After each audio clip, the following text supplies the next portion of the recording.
Good afternoon everyone. আজকে সকাল থেকে না, আজকে দুপুর থেকে ব্লগটা স্টার্ট করছি। আর এখন বাজে প্রায় 1:30 মতন বাজে।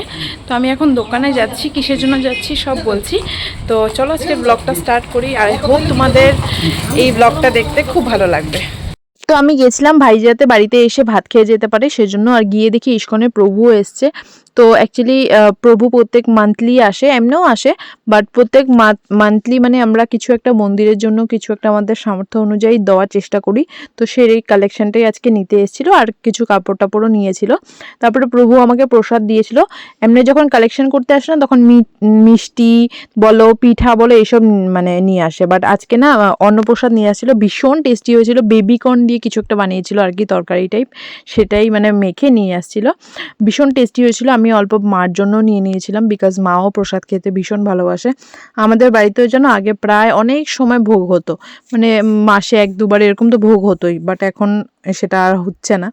যাই হোক, বাড়িতে এসে পড়লাম। আর মা বেগুনি কেটে রেখেছে, এগুলো মানে যখন লাঞ্চ দেওয়া হবে তখন ভাজবে গরম গরম, সেজন্য। আর কি কি বানিয়েছে চলো তোমাদেরকে দেখিয়ে দিই। এটা হলো লতি, এটা আগের দিনের অল্প জাস্ট রয়ে গেছে, তো সেটাই আর কি। এটা হলো মাছ, জেঠিমণি দিয়েছিল আর কি। তো 2 পিস দিয়েছিল, তো 1 পিস খাওয়া হয়ে গেছে, ভাই খেয়ে গেছে আর কি, যে সেটাই। আর এখানে চিতল মাছ বানিয়েছে মা আলু দিয়ে, দেখে তো ভালোই লাগছে। আর এখানে মা বানিয়েছিল ইঁচড়ের তরকারি বা কাঁঠালের তরকারি, যেটাই বলো। আমার তো কাঁঠালের তরকারি ভীষণ ভালো লাগে, কাঁচা কাঁঠাল। পাকা কাঁঠাল আমি এতটা খাই না, বাট কাঁচা কাঁঠালের তরকারি আমার খুব ভালো লাগে, নিরামিষ বলো আমিষ বলো। এটা হলো কালকের মাছ, মা অল্প গরম করে রেখেছে, ফুলকপি দিয়ে কালকে বানিয়েছিল, সেটাই। আর এটা হলো আম ডাল। আম ডাল আমরা খেতে না গরম দিনে একদম বোর হই না, আমাদের বাড়িতে ডেইলি আম ডাল হবে এখন থেকে। তো যাই হোক, আর বানিয়েছে হলো আমার ফেভারিট টমেটো দিয়ে আর কাঁচা আম দিয়ে চাটনি। ইস কি হয়েছিল, আমি এখন ভয়েস ওভার দিচ্ছি, বাট সত্যি দারুণ হয়েছিল চাটনিটা। তো এই সমস্ত কিছু আজকে রান্না হয়েছে। আর আমি জানো খেতে বসে গেছি, বিকজ মা পুজো দিচ্ছে, তো মার মানে আসতে টাইম লাগবে। তো আমি একটু খেয়ে নিচ্ছি, বিকজ খেয়ে উঠেই দোকানে যেতে ভালো লাগে না, একটু যদি রেস্ট না নিই না ভালো লাগে না। তো তাই জন্য আর কি আমি নিজে নিজে নিয়েই মানে খেতে বসে গেছি আর কি।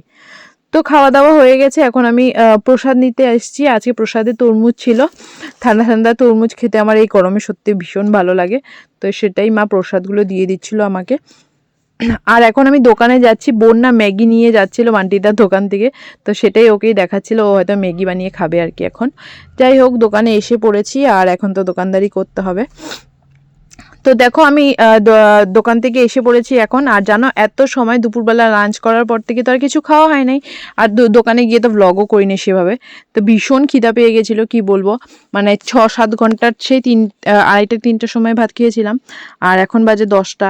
তো ভীষণ খিদা পেয়ে গেছিলো, তো চানাচুর আর সোমপাপড়ি কিনে নিয়ে আসছিলাম, তো সেটাই বসে বসে খাচ্ছিলাম। আর একটা পার্সেল এসে পড়ে আছে সেই 2-3 দিন থেকে, আজকে খুলবো কালকে খুলবো করে করে খোলাই হচ্ছে না। তো আজকে ভাবলাম যে এখন এটা খেয়ে নিই, খেয়েই পার্সেলটা খুলবো। আসলে আগে খুব এক্সাইটমেন্ট লাগতো যে পার্সেল আসলেই খুলবো, মানে যখন দেখতাম আর কি, যখন কোনো কাজ করতাম না সবাই খুলতো পার্সেল, দেখতে ভীষণ ভালো লাগতো। বাট হ্যাঁ, এখনও দেখতে ভালো লাগে, বাট এখন সেটা মিলাতে হয়, রেট টেট ঠিক করে লিখতে হয়, এইসব আর কি। তো যাই হোক, এই পার্সেলটার মধ্যে সব তোমাদের কটনের পার্সেল, মানে কটন কাপড়ের ফেব্রিক্স ছিল, ভীষণ সুন্দর সুন্দর, এত মানে কি বলবো, সামার ফ্রেন্ডলি ফেব্রিক্স ছিল, ভীষণ সুন্দর সুন্দর ফেব্রিক্স ছিল।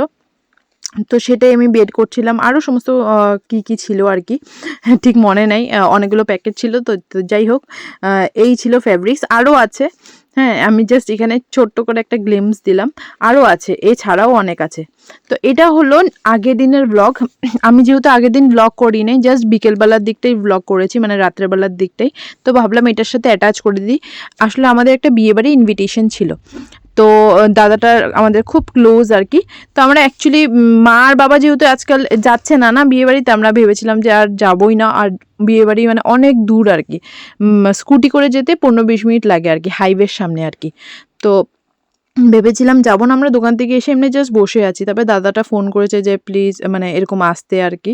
তো এটা খারাপও লাগলো যে সত্যি যাওয়াটা তো দরকার, কেউ একজন ইনভাইট করলে। তারপরে যাই হোক, আমরা হুড়স্থুল করে কোনো মতে রেডি হয়ে আমরা ওখানে বিয়েবাড়িতে পৌঁছালাম। আর খুব সুন্দর ডেকোরেশন করেছিল, ওদের বাড়িটা অনেক বড় জানো তো, ওদের বাড়িতেই কিন্তু বিয়ে রিসেপশন মানে ইসে করা হয়েছিল, বুঝাই যাচ্ছিল না, অনেক লোকজন ছিল, পাট পাট করে ডেকোরেশন করেছিল, ভীষণ সুন্দর হয়েছিল, জায়গা থাকলে যা হয় আর কি। তারপরে এটা দেখো এখানে খাওয়ার জায়গা করেছিল, ভীষণ সুন্দর লাইট ফাইট দিয়ে সাজিয়েছিল, ভালোই লাগছিল। তারপরে অনেক কিছু খাওয়া দাওয়া ছিল। আমরা যেহেতু লেট করে গেছি না, আমরা ডিরেক্টলি মেন কোর্সে চলে গেছি। স্টার্টারের কাউন্টার তো বন্ধই হয়ে গেছিলো। আমরা যেতে যেতে প্রায় 11টা 10 বেজে গেছিলো। আমরা ভাবছিলাম যে আমরা গেলে পরে কি কেউ মানে কি বলবে, মানে এত রাত্রে করে এসেছি, বাট যাই হোক লোকজন ছিল, সেরকম কোনো মানে প্রবলেম হয়নি। তো তারপরে খাওয়া দাওয়া করেছি। আর ওখানে জানো তো বিহারি বিয়ে হলেও কি মানে দাদাটা বিহারি ছিল আর কি, তোমাদেরকে তো বলিই নি, বাট সেরকম কিছু না, একদম বাঙালি মতন খাওয়া দাওয়া ছিল। খাওয়া দাওয়াও খুব টেস্ট হয়েছিল।